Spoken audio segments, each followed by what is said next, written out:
Our topic tonight is the relationship between Noahides and Torah study, which is a nuanced and critical area in Torah law, in halakha. The Torah is described as the inheritance of the Jewish people. We'll look at that verse in a second. But what does that mean for Noahides? Does this inheritance exclude non-Jews from engaging with Torah, or are there aspects that Noahides are encouraged or even obligated to study? And today's shiur is part one of a two-part series. In this session, we'll explore the parameters of Torah study for Noahides, which, along with Sabbath observance, is the spiritual border between B'nai Noach and B'nai Israel. So we're going to look into the sources, and we will uncover the obligations and the opportunities and the boundaries of Torah study for Noahides. In the Shulchan Aruch, there's a law that states one must be very careful with Birkat HaTorah. Now, our sages have created a format of blessings to be recited before the performance of commandments. Torah study, which is one of the 613 mitzvot, also has a special blessing that is known as Birkat HaTorah. There are two versions of this blessing. The first is, "Blessed are you, Hashem our God, King of the universe, who has sanctified us with his commandments and has commanded us to engage in the words of Torah." And the second version is, "Blessed are you, Hashem our God, King of the universe, who has sanctified us with his commandments and has commanded us regarding the words of Torah." The implication, according to the second version, is that the blessing allows a person to begin speaking words of Torah. However, if we were to say, as we did in the first version, la'asok b'divrei Torah, to engage in the words of Torah, we have to understand, what does it mean to engage in the words of Torah? The Torah Zahav comments on the Shulchan Aruch regarding Birkat HaTorah and says that it means to learn Torah with tremendous toil and effort. And he gives two examples of how a person does that. One of these is called pilpul, which is not so much a method of learning as a description of the attempt to sharpen one's understanding until one grasps the material, even in its most esoteric aspects, in all its finer points. The other one is called Maaseh Umatan, which means give and take.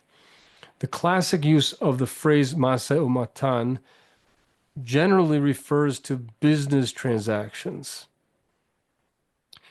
But here, the Torah Zahav is referring to the style of dialogue that takes place between chavrutot. You might know that traditionally Torah is studied in partnership. Two people either sit side by side or across from each other, and they pore over the same material, sort of bouncing it back and forth until they have a clear picture of the material that's being studied. So they're trading their ideas about the text until it becomes sharp, in focus. With this commentary of the Torah Zahav, we have two definitions of the Hebrew verb la'asok, which means to be busy with Torah. We have pilpul and we have maaseh umatan. According to the Torah Zahav, the mitzvah to learn and study Torah is only fulfilled when it is learned this way. And please note that up until now, we have been touching upon specifically the Jewish religious obligation to study Torah. And now let's add in the following idea. In Pirkei Avot, we find the following guideline. Lo ha-midrash ikar ela hamaseh. Study is not the main point. Rather, action is the main point. Ultimately, the study of Torah is meant to facilitate practically living by its laws and principles and performing its commandments. So, according to Rabbi Shimon ben Gamliel, the study of Torah, as critical as it is still secondary to its being lived, actually being applied. If you know something intellectually but you don't apply it in practice, you haven't taken it to its ultimate aim. We know, of course, that Jews have 613 mitzvot, and that in order to perform them properly, they have to learn what the Torah says about them. We can then assume that B'nai Noach, who have 7 mitzvot, or better phrased, 7 categories of mitzvot, should also learn Torah to know what they should do and how they should do it. But let's go back to that concept that the Torah is the inheritance of Israel. Let's look at 2 different descriptions of the relationship between the Jewish people and the Torah. In Deuteronomy 33, verse 4, the verse states, Torah tziva lanu Moshe morasha kehilat Yaakov. The Torah that Moses commanded us is an inheritance of the congregation of Jacob. We have to pay particular attention to a specific word in this verse, which is the word morasha. Torah is referred to as a morasha of the Jewish people, an inheritance of the Jewish people. If you look in the Talmud in Sanhedrin, page 59a, you'll see that Chazal took this exclusivity seriously, with Rabbi Yochanan issuing a very stark statement. A non-Jew who studies Torah is liable to the death penalty. Now, the Gemara objects to this statement by reminding us that there are 7 Noahide laws, and a prohibition on Torah study is not on the list. If it was a prohibition, then we should see it in the 7 Noahide laws. There should be an 8th Noahide law. But we have to remember that when we see an objection like this raised in the Gemara, it's not meant to disqualify Rabbi Yochanan's harsh statement. He was one of our greatest sages. It's an invitation, rather, to understand what he meant more deeply. So why would Noahides be forbidden to study Torah? Because studying Torah is likened to theft. Again, the Torah is the morashah, the inheritance of the Jewish people. It's an inheritance to us, says the Gemara. An inheritance to us, the B'nai Israel, and not to them, the B'nai Noach.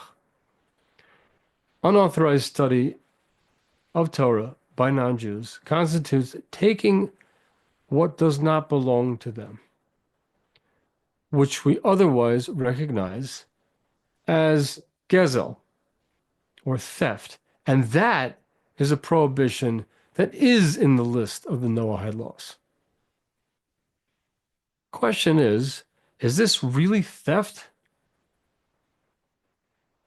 There is a concept that comes to us, ironically, through the dank world of political correctness, which is called cultural appropriation. A critical article from the New York Times once attacked the world of fashion for dabbling in the exotic, quote, without regard for point of origin or meaning. Imagine for a second that it became fashionable to place a dot in the middle of one's forehead, imitating the bindi that is worn by married Hindu women for personal, cultural, and religious reasons.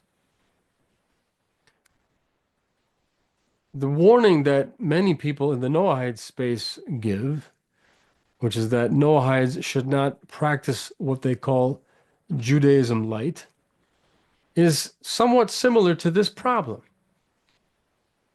Of course, it's not classic theft, which involves taking someone else's object so that they don't have it anymore. The Jewish people will not lose the Torah if non-Jews study it. But maybe it's a form of cultural appropriation that is close enough to being theft that Noahides shouldn't do it. Now, the Gemara also provides an alternative metaphor, interpreting the word morasha, or reading it, I should say, as me'orasa, which means betrothed. In this view, the Torah is not only an inheritance. Actually, according to this view, the Torah is, we're not looking at this in terms of its being an inheritance. We're looking at the Torah as being a sacred partner, betrothed to the Jewish people like a bride. And so non-Jewish engagement with the Torah beyond the permitted areas would be akin to sleeping with someone else's bride. And that brings a person into the realm of adultery, which again is one of the Noahide prohibitions. The Maharsha explains that according to the second opinion, just as non-Jewish Torah study is not actually theft, the idea of the Torah being an inheritance is also just an analogy.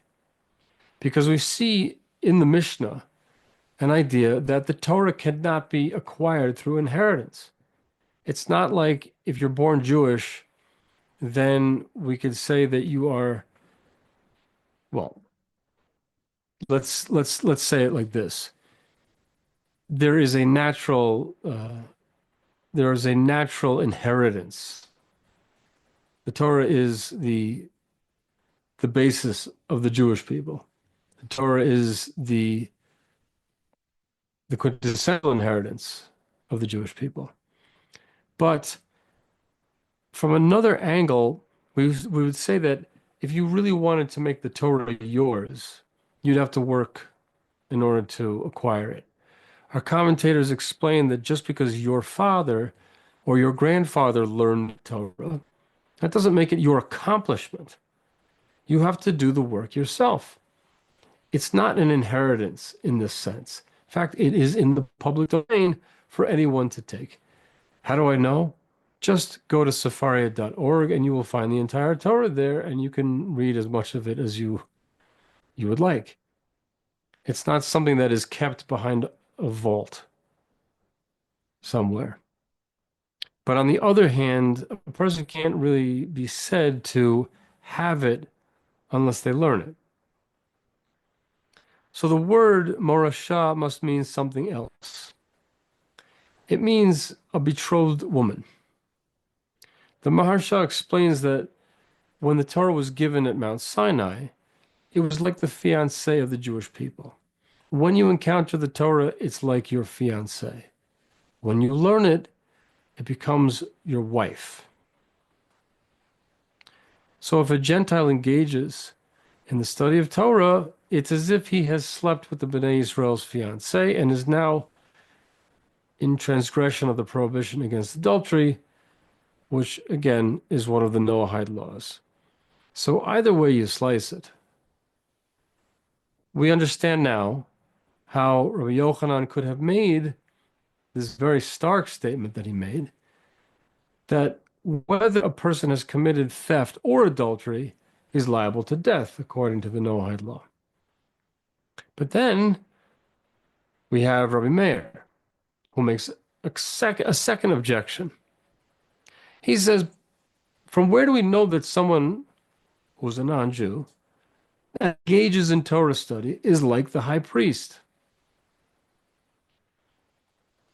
And then he quotes the verse in Leviticus chapter 18, verse 5, which says, and you shall guard my statutes and my laws, through the performance of which man shall live. I am Hashem. Now note that the verse does not specify which type of man is supposed to acquire life through the observance of the commandments. It just says ha'adam. Ha'adam, man or a person. We might have assumed that when the Torah says ha'adam, it's referring to a Jewish person. But according to this statement by Rabbi Meir, it applies to every human being, meaning that all human beings can live a redeeming life through the mitzvot. Of course, the question remains, why liken a Noahide person who studies Torah to a high priest? There's so many other analogies we could have given. After all, Jewish people who study Torah are not likened to the high priest. So what's going on over here? Rabbi Meir chose the analogy of the Kohen Gadol, the high priest, because the high priest was the most physically and spiritually pure personality within all of the Jewish people.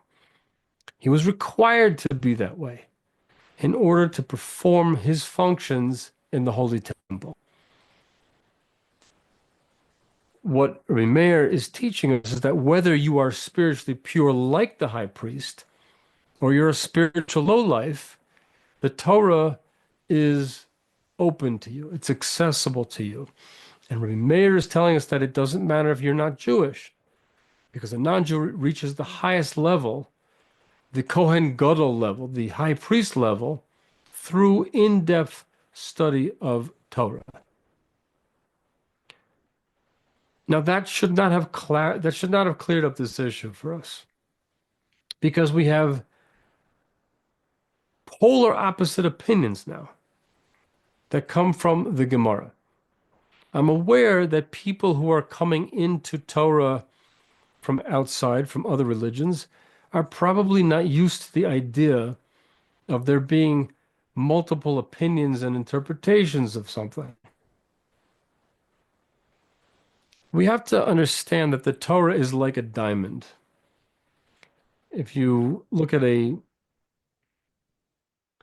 finished, polished, cut diamond, we have a very beautiful stone that has many, many, many sides, many facets to it. The Torah is the same way.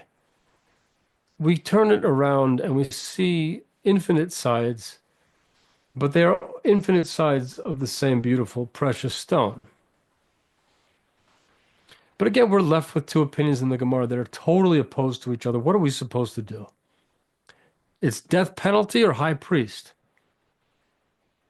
So the next statement in the Gemara resolves the conflict between Rabbi Yochanan and Rabbi Meir. When is a Gentile learning Torah like the high priest? Hahu b'mitzvot didei. This applies when that person is focusing their learning energy on their mitzvot, the 7 Noahide laws.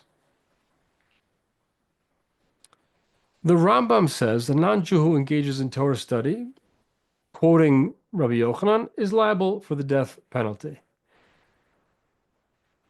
And then he says, Lo yasok el b'sheva mitzvot shelahen bilvad. They should only be osek. They should only engage in the study that is relevant to their 7 mitzvot.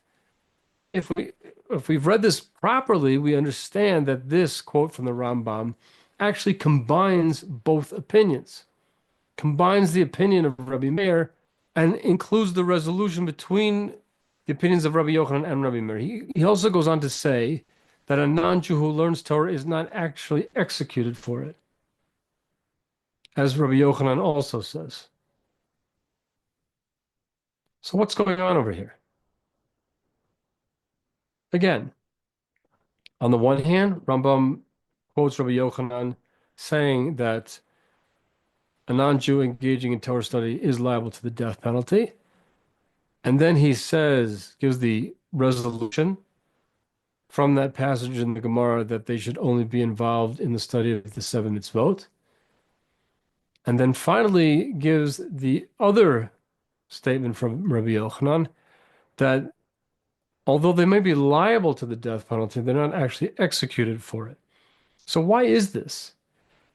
So first of all, the expression death penalty, in a sense, is purely theoretical, because rabbinical courts in our day have no authority to give either corporal or lethal punishment. But the Lechem Mishnah, who is a commentator on the Rambam, explains the Rambam's reasoning, says the following. If you remember from our shir on abortion, the fact that the law is stricter for B'nai Noach than it is for B'nai Israel was a problem in the Gemara. Because we have a general principle of leit mid'am d'Yisrael mutar u'la'akum asur. You don't have anything, you have no case where Jews are permitted to do something that B'nai Noach can't, because our law is stricter. Our law is much more detailed. But there's an argument on this point from Tosfot. Tosfot said, yes, you can. When something is a mitzvah for a Jew, like Sabbath observance, like Torah study, in both cases, you have a case essentially where Jews can and B'nai Noach can't. We'll have to understand this on a deeper level, and I think it'll become clearer once we have our shiur on Sabbath observance. But the Rambam says just the opposite. If it's a mitzvah for a Jew, then there's no reason why a non-Jew should be prohibited. And even if they were, for some reason, they couldn't be penalized with death for it. If we go back to the idea of Birkat HaTorah, Jews are required to recite Birkat HaTorah before engaging in any Torah study. It's part of the daily cycle of blessings that are made each morning. Again, the blessing is Baruch Atah Hashem, blessed are you, Hashem, Elokeinu melech haolam, our God and King of the universe, Asher kiddushanu b'mitzvotav, who has sanctified us with his commandments, vitzivanu, and has commanded us la'asok b'divrei Torah, to engage in the words of the Torah. The phrase vitzivanu, who has commanded us, cannot be recited by somebody who has not been commanded to do so. For example, Jews who have the status of Kohanim, right? There are three different communities within the Jewish people. There are the Kohanim, people who would be priests in the temple from the tribe of Levi. And then there are Leviim, who are also from the tribe of Levi, but they would not be priests in the temple. They would have the Levitical obligations there. And then Yisrael, which is the rest of the Jewish people. People who have the status of Kohanim recite a blessing before performing the act of Birkat Kohanim, where they stand before the congregation and bless the people who are there. Jews who are not Kohanim cannot say this blessing, because the blessing, again, includes the word vitzivanu, which means who has commanded us. They can't say it because they have not been commanded to perform Birkat Kohanim. And this is the basic rule when reciting a blessing, which involves using the name of God. If it doesn't apply to you, you're taking God's name in vain by reciting the blessing. The specific blessing of Birkat HaTorah is about Torah study. But again, there are really two types of Torah study, which is reflected in the fact that we have two different versions of that blessing. Just like you have theoretical science and applied science, you have theoretical science which involves the formulation of new theories and the updating of existing theories. But applied science seeks to apply theoretical knowledge practically in everyday life. Going back to that statement of Rabbi Shimon ben Gamliel, study is not the most important thing. action is the most important thing. He's emphasizing the application of Torah, the actual practical performance of mitzvot over the theoretical study of mitzvot. It doesn't mean that study is not important. In fact, Chazal say, Talmud Torah keneged kulam, it outweighs everything. The study of Torah outweighs everything, but we have to serve Hashem practically with action. Now, who's required to recite the blessing of Birkat HaTorah? Only people who are actually commanded to involve themselves in both the theory and the application of the entire Torah. Now, there's one group on earth who have that obligation, and that's the Jewish people. What we see from the Rambam is that a Ben Noach's relationship to Torah study has parameters. We see this already in the Gemara. He can be osek in Torah,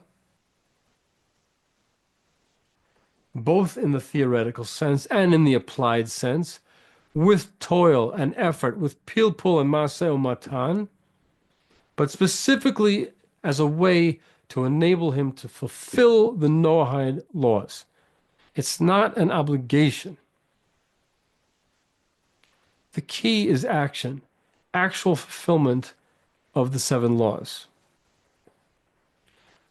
B'nai Noach have to stay mission-focused in their Torah study, because especially for them, action is the main point. By the way, serving Hashem, developing love, reverence, and awe for Hashem, all these go beyond the strict parameters of just the 7 mitzvot and are incredibly important and will involve a lot of deep learning. So it's not just a technical learning that is available to Noahides, because we need to have this kind of spiritual relationship with Hashem. But theoretical study of the entire Torah, like the Jews are commanded, the rule for B'nai Noach in this case is stay in your lane. It's not a comparison of the intellectual capacity of Jews and non-Jews. It is the spiritual boundary between B'nai Noach and B'nai Israel. Torah and Sabbath observance constitute the spiritual boundary between B'nai Noach and B'nai Israel.